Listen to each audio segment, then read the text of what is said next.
club is, he's been inspirational for many of us. Not only because of his public speaking skills, but from his actions.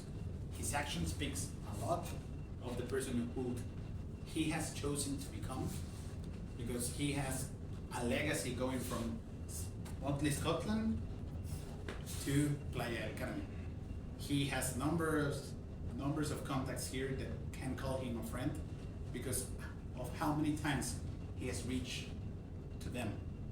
And with that, let me introduce you Mike Berry with his project, The Red Flash, Mike Berry. Woo! What shall we do this winter? How about skiing? Great idea, Mike. You're the club president. You organise it. Okay then.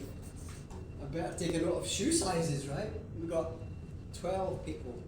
Make a note of shoe sizes. I'm going to phone the bus company. First, I'm going to phone the ski hire company, because we all need to rent our skis. Phone the company. We don't just need shoe sizes. We need to know their height, their weight, and their experience. What? To rent your skis? Apparently, the height is for the length of the skis, the weight and experience is for the strength of the bindings. Keep the balance. Okay, now I'm going to have to phone 12 people back, and some of them were a bit reluctant to give me all that information. I think we had some optimistic recalibration on weights. Next, I have to phone the bus company. About the 20th phone call. No, son. You didn't want a minibus, son. That'll never get up the slope, you can. No one else has mentioned that before. I'll tell you what I'll do with you, son. I'll give you a big bus for the same price as the wee one. He hasn't got mini buses, he's only got big buses, I've realised. But his price was only £20 more than the cheapest minibus. I'm going to skip a chapter now for the sake of time. On the day, I've got a 53-seater bus. I've got my mum, my dad, my brother, his girlfriend, my sister, her pal. I've got my dad's office staff and their boyfriends and their sisters and their sisters' boyfriends. I've got my cousin and his girlfriend. I've got my cousin's pal and his girlfriend. It just occurred to me, I filled 53 seats and I know everybody on the bus. I'm the common link. So I start walking up the aisle. How many people here have skied before? I've got 53. Guess. 5. Just in video games. 3. Wow. 3 people have skied before. Wow. And we've been told to layer up. Never skied before.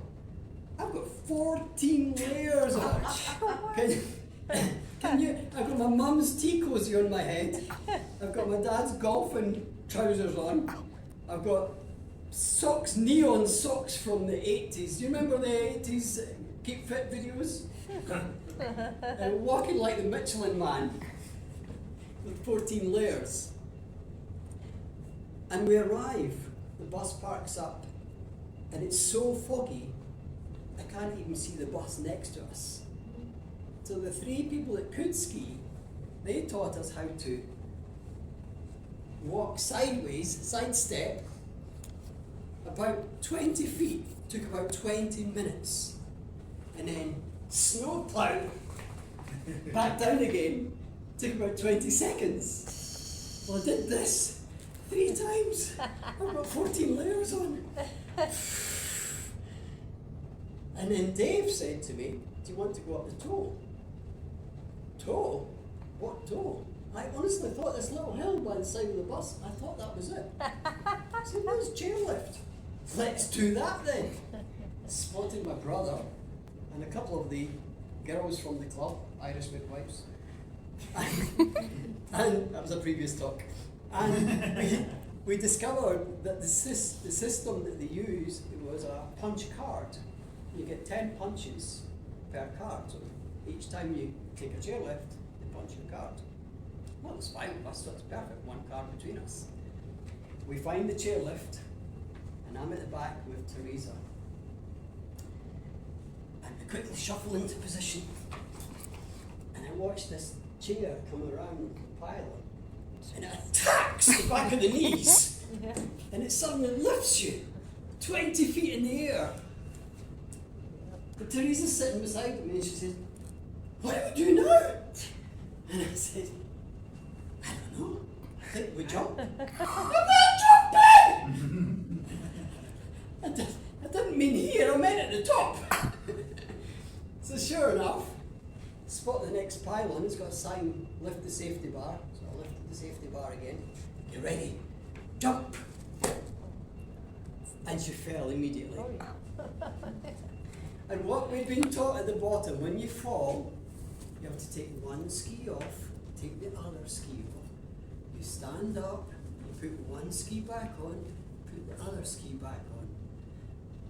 Well, she had fallen 4 times, and we've only gone 20 or 30 feet from the very top. I said, "I've observed, the chair goes round the pylon there, it goes back down. I've still got the punch card. Do you want to go and ask the operator guy if we can go back down on the chair?" "Ah, it's a grand idea," she says, and trudges off through the snow with her skis in her hands. So I decide to snowplow down into the mist and see if I can catch up. And I caught up, by miracle, with the rest of the gang about halfway down. And all we heard was, "Ah!" And a flash of red in the distance. Of course, I didn't have the specs on or anything, so I was like, what was that? I had no idea what this was. And about 30 seconds later, swish, swish, swish, swish, this guy comes down the hill.